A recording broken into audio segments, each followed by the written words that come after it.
summary, who else do you have lined up? Because it's an amazing faculty, an amazing lineup of speakers.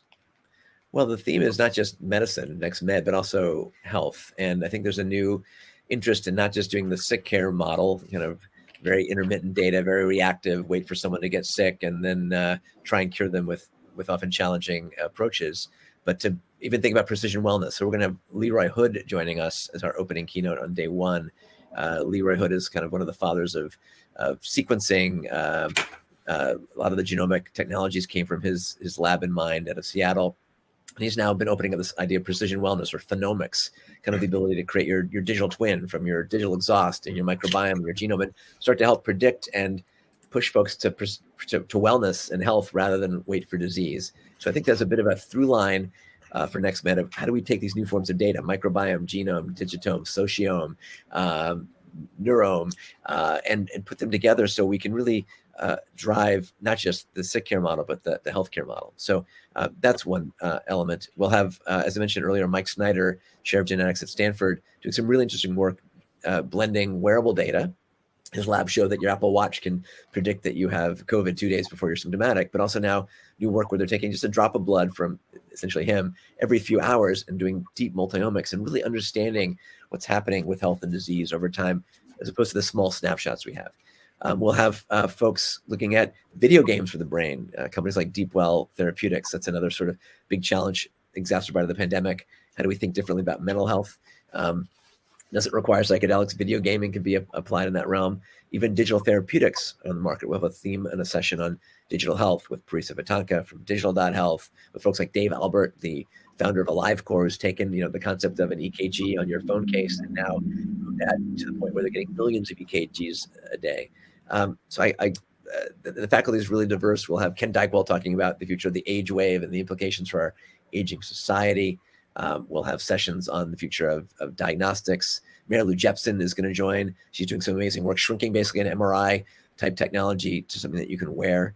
We'll be looking at genomics. The chair of Genomics England, Baroness Nicola Blackwood, will be diving into omics of all sorts. And so really, the kind of the magic of NextMed is having these sorts of faculty and the participants bump into each other at the beach. We have a silent disco. We'll have our beach bonfires, and you really start to interface and sort of see the cutting edge and future in new ways with folks like Paul Stamets in the mix as well, and about 60 startups and early stage companies in our innovation lab. So if you have a early stage company or something that's doing something novel, could be a new version of virtual reality, augmented reality for telemedicine, or a 3D printed medical device. We have an innovation lab with about 60 incredible companies highlighting what they're doing, and you get to sort of touch and feel the future as well. And if you have an innovation, come bring it and apply on the website. Oh, that's exciting. I know Jim and I spend a lot of time in the non-healthcare world of tech and IT, but it seems like these worlds are colliding, right, Jim? I mean, healthcare is infused in everything from the automotive industry to wearables to your desktop and mobile phone these days. And Jim, so what do you see from the broader tech perspective on the importance of healthcare, in every aspect of our life, not just, in a narrow sense? Well, Evan, whenever I get on a plane, the pilot and co-pilot test every system on that plane to make sure it's fine before we take off. But think about how we treat our healthcare. Once a year, I go see my doctor for a checkup, an annual, or if I have a problem, I go to the hospital, emerge, right? So it's, as Daniel was saying, it's reactive. It's not predictive maintenance of my health. So these new technologies, there was, this is not a major topic people like talking about, but at CES this year, there was a real-time urine analysis. So you put this in the toilet bowl, you pee onto it, and it actually gives you 20 different diagnostics about your health.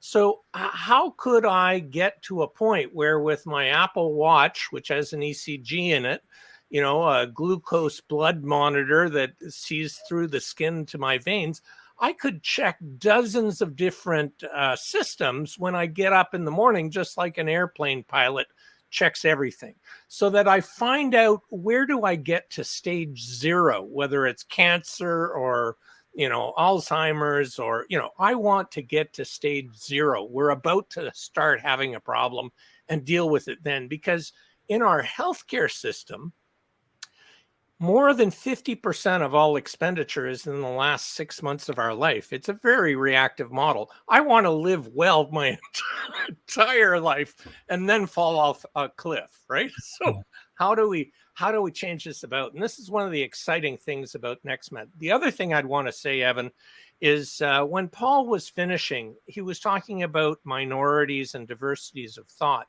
And if you think about disruption, it comes from outside the orthodoxy.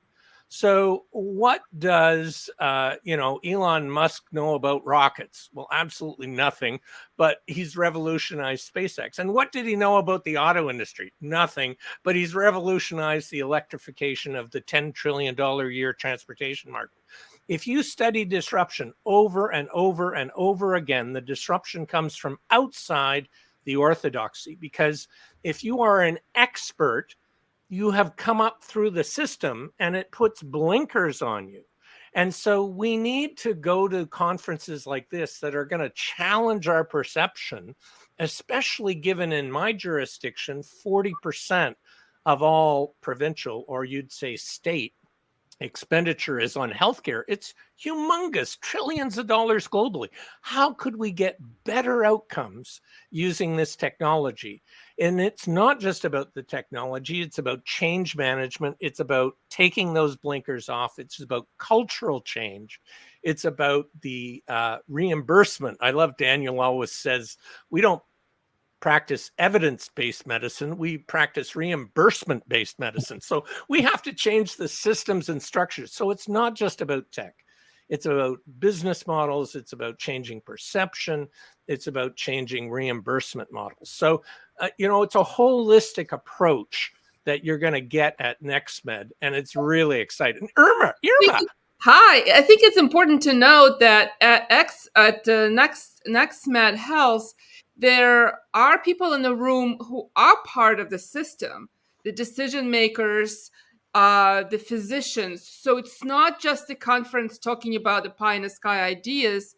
There are people there who can bring these outsider generated ideas into the healthcare system. They are inside the system, but can affect change, because you really need both. You need the intersection of somebody who has power to change systems from within and the ideas from people who are thinking outside of the box. Yeah, that's spot on, because as Jim mentioned, there's lots of amazing technologies, but unless they fit into the workflow of a clinician and they're paid for and they're regulated, it's a bit of a so what. And so at NextMed, we'll have, from the payers and the big pharmas of the world to the baby startups. And in many cases, they meet early and they end up converging and accelerating that solution into a massively scaled healthcare system. So it is really about the super convergence, and also not traditional medical people are welcome. As you mentioned, many folks who are starting next generation health tech companies and solutions are coming from outside. They have been in medtech, or video games, or AI for other applications. They see a clinical need themselves from a family member or a community issue or themselves, and they're driven to help solve for that in new ways. So many examples of that. And at NextMed Health, we try and bring those parties together to kind of mix and mingle and bring the future faster. This is actually a great point about so many entrepreneurs that we work with daily and talk to daily. So much of the innovation is driven by personal experience, whether that's directly that person or their close family member, and coming up against a challenge that they then find a way to solve. And so much of entrepreneurs in healthcare are driven by this personal passion for better clinical outcomes and for better patient experience. And I think that aspect is not to be lost when we talk about innovation in healthcare. Yeah, 100%. It's all about finding an unmet need and solving for it. Now we have all these new exponential tools, from ChatGPT to next generation wearables, which as Jim was mentioning, they can start to collect all of our data. It could be every urinalysis every time you go in the morning. But what do you do with all that data? Now we're overwhelmed already. Now we need to have that synthesis, and where sort of AI, machine learning, user interface comes together. So how do you present that? I was in Dubai last week at this amazing sequencing center in Abu Dhabi. We were also with the CEO of the chief medical officer of Microsoft. We're talking about how do you now take all this genomic information, use something like ChatGPT or 4, and use that to communicate, because there's not enough genetic counselors, for example. There are not enough specialists and clinicians in many parts of the world. So I think one of our goals with NextMed Health also is to democratize healthcare around the planet, make it more equitable. You know, what you can do with a wearable and a mobile phone and a smart chatbot won't do everything, but for the many folks who have almost no access to health information or telehealth and beyond, it can be a big game changer. Game changer. And let's just say a word about the venue. This isn't your average conference, your average meeting. It's an extraordinary venue at the Dell in San Diego, the heart of biomedical innovation. And it's just so unique, the environment, the people, the place. So I've been looking forward to this for so long, since COVID, kept us away from getting together. And you must be really looking forward to, essentially seeing your friends, family, and beyond, right? And be on the beach with a bonfire and talking innovation and partnership.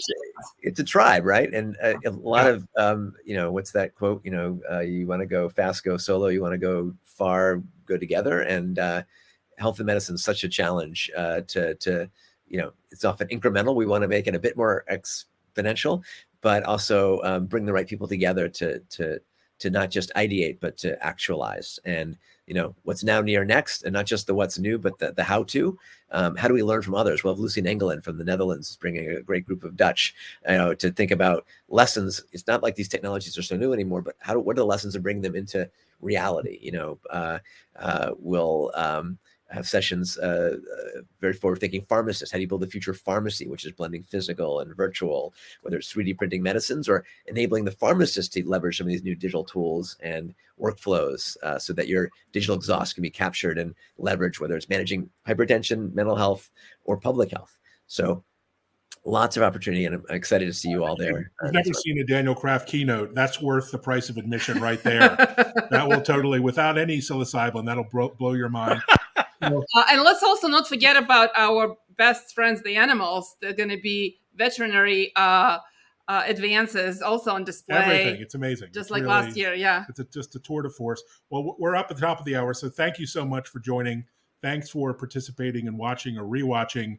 And really, come join us at NextMed Health March 13th in San Diego, and we'll see you there. Yep. All the information is on the website, nextmed.health, and look forward to collaborating with you all in the future. Awesome. Thanks, guys. Thanks, everyone. Thanks you, for watching. Daniel. Bye, Jim. Bye-bye.